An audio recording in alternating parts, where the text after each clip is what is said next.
kaya sa buhay. Kapag tinanong mo ang isang tao ang may kaya sa buhay, diretsyo na mayaman, no?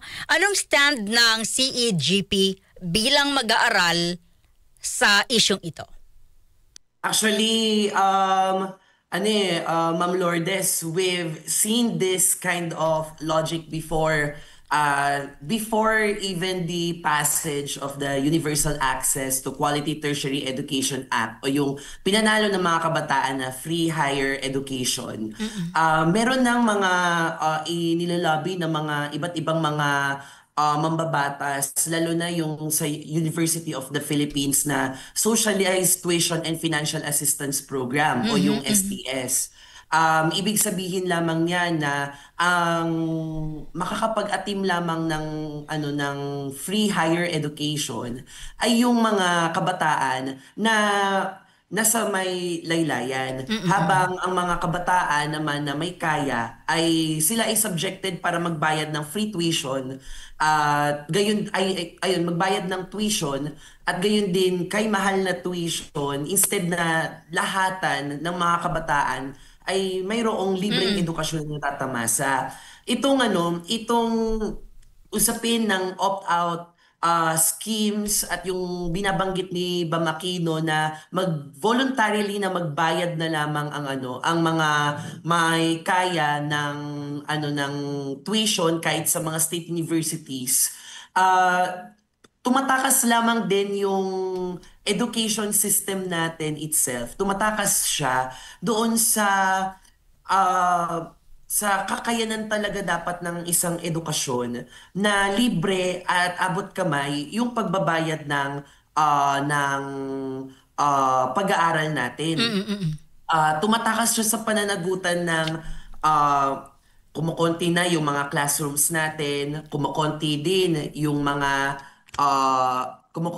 also yung mga maliban pa sa classrooms, kumukonti yung mga pasahod at bumababa yung pasahod sa mga teachers na hindi sinasagot ng current na education system natin. Kaya ang nagiging itsura talaga ng voluntarily opt-out of free tuition, not only that it is divisive, not only that it opts out students to garner free education that should have been a right rather than a privilege. It also further commercializes the education system itself. It is actually commercializing na kumukuha pa mismo ng pera sa mga iba't iba pang mga pamilya na nais ngang makapag-aral sa mga paaralan na libre. Kasi sa katunayan, kahit man si President Marcos, binabanggit niya na priority niya ngayon ay ang infrastructure at ang education. Kung makikita natin on the National Expenditure Program, puro lamang budget deficits yung nararanasan ng mga state universities and colleges natin. Binabanggit ng mga students coming from state universities na hindi enough yung mga pangbabudget sa mga state universities and college, and pointing out that these are ang mga budget pa sa education na pupunta sa corrupt na mga infrastructure programs and fascist programs ng state. Doon pinapoint out ng mga kabataan na we demand a higher budget on education and not pushing false reforms such as opting out to the free tuition for people that are mga may kaya o kayang makapagbayad ng tuition. Brel, ulitin, ano ko lang, diretso ko ikaw or yung CEGP as their spokesperson, hindi kayo sang-ayon dito sa opt-out program na ito na pagbayarin na lang ng tuition yung mga mayayaman? Yes, hindi po, because it is being divisive, and really it also means that the current lawmakers that wanted to push such kind of thing only wants to opt out the right of the students for free tuition. It is the duty of the state that that the education shall be a right that is garnered by everyone. Pero Brel, And ang issue nila, no, may mga sinasabi na pag pumunta ka raw sa UP, malimit ka naman dyan, Brel, mas maraming mga estudyante yung nakakotse. So ibig sabihin, ang punto lang, nakakotse, may pambayad. So tapos yung magaling na walang kakayahan, hindi na lang pumapasok kasi yung pwesto para sa kanya napupunan ng may kaya sa buhay.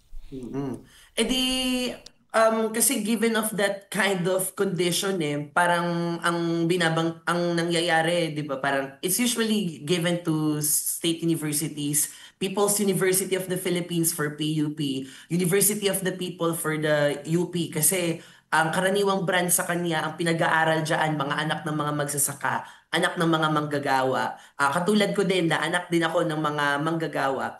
Pero gayon pa man, no, because of such changes in our education system na even so nga in free higher education, funnel nila yung kung ano-ano yung mga makakapasok sa mga universities na ito. Di malamang sa malamang ang may mga pribilehiyo na makapag-aral, makapag-take ng mga exams at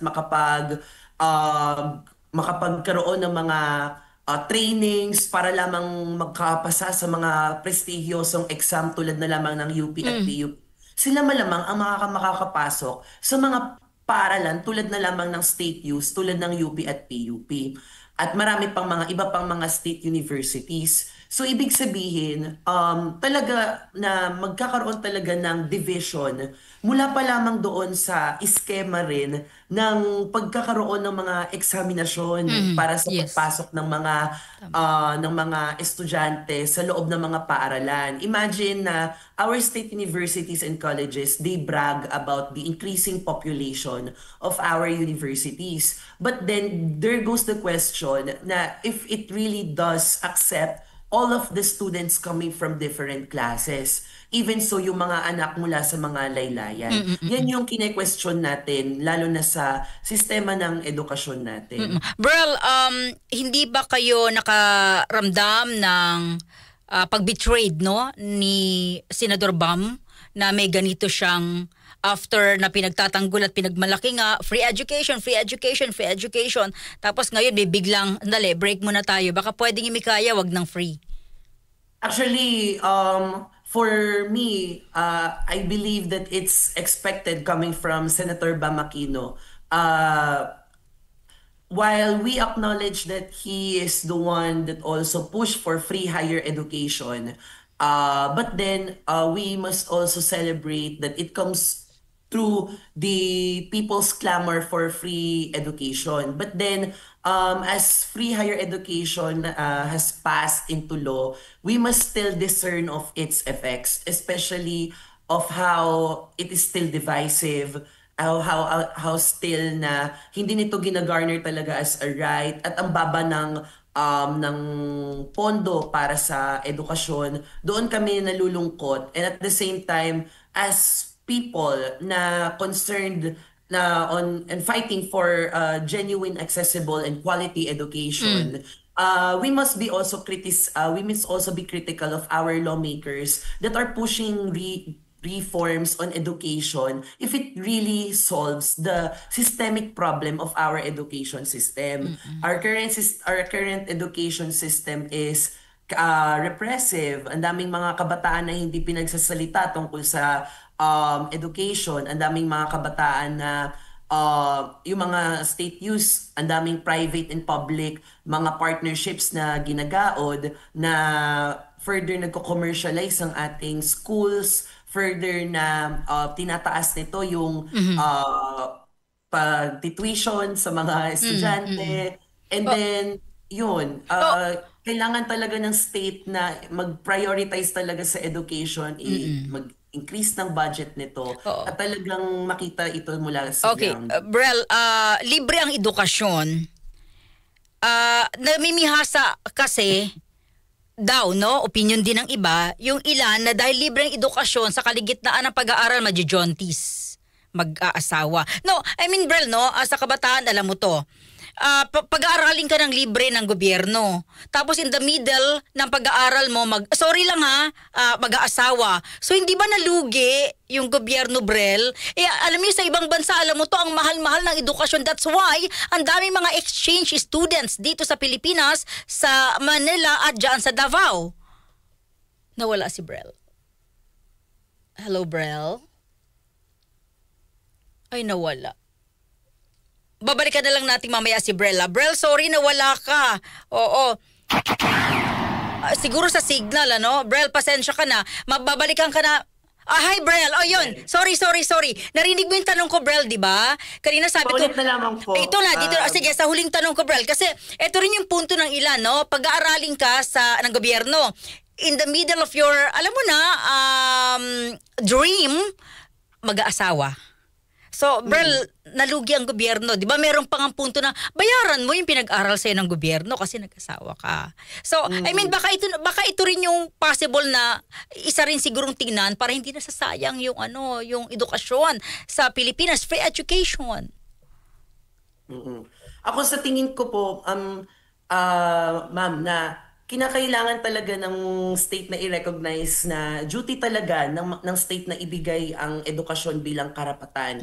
And us students, we don't owe anything to the government, as it should be the responsibility of the government to be providing the basic needs of our education, basic needs, education, services, and even freedom. So kahit man ano yung path na gawin or kunin ng mga kabataan, it is all for nation building. It is all for improving the livelihoods also of our citizens of our nation. Ang daming mga graduate, sa katunayan nga, 'di ba, we are in increasing numbers of cum laudes here in the Philippines. Sa katunayan, no, these cum laudes, ano ang bagay na pagsasamantahalan pa rin sa kanila? Mababang pasahod, ang mababang mga social services, hindi kalidad. Something that it is the duty of our government to also solve. Hindi natatapos din sa buhay ng mga kabataan na nakapag-aral sa libre na, katulad ko na libre na ang gagawin nito ay kami, mabigat yung aming utang na loob sa gobyerno para mabigat yung utang na loob namin sa gobyerno para ibigay pabalik sa kanila yung mga naatim namin. Hindi po yun ganoon. Sapagkat kami rin, simula pa lamang pagtapak namin sa pamantasan, ginagawa na namin yung role namin para sa pag-uunlad ng Pilipinas na dapat higit na ginagawa ng ating gobyerno. Kaya din na, katulad ko na mula sa CEGP bilang mamamahayag, patuloy din na kinikriticize yung government mula doon sa mga palpak nitong mga reforms. Brel, maraming salamat sa iyo, ha, at good luck sa mga paghahandang ginagawa ninyo sa mga pagiging maingay sa mga usapin may kaugnayan sa ating araw-araw na pamumuhay at korupsyon. Mabuhay ang CEGP, mabuhay ka, Brel. Thank you. Napakalayo na narating mo. Salamat Thank po. you. Thank you. Mga kasama si Brel Lacerna, College Editors Guild of the Philippines, National Spokesperson. Alam mo, estudyante ka to eh. Oo, si Brel. Sabi ko, layo na narating ni Brel. Thank you. So, para po sa CEGP, hindi sila sang-ayon sa opt-out program. Ibig sabihin po, parang nagkumambyo si Senador Bam Aquino na if possible, no? Wag nang free. Dapat magbayad na po yung mga mayayaman na pumapasok po sa mga eskwelahan ng pamahalaan. At hindi po sila maisama sa free education, no? Sa Pilipinas kasi free tapos mura. That's why napakarami ho ng mga international students at magagaling pa yung mga teacher, no? At eskwelahan na pupunta sa atin. Parang parang ang dating ay privilege na yung pag-aaral. Sabi niya, it's alright, no? Right ng students, ano man ang kanyang katayuan na makapag-aral sa government hospital, magkaroon po ng makatamasa ng free education. So hindi dapat gawing feeling na privilege at maging utang na loob ng mga estudyante ang pag-aaral ng libre sa ating pamahalaan. DCXL Pulso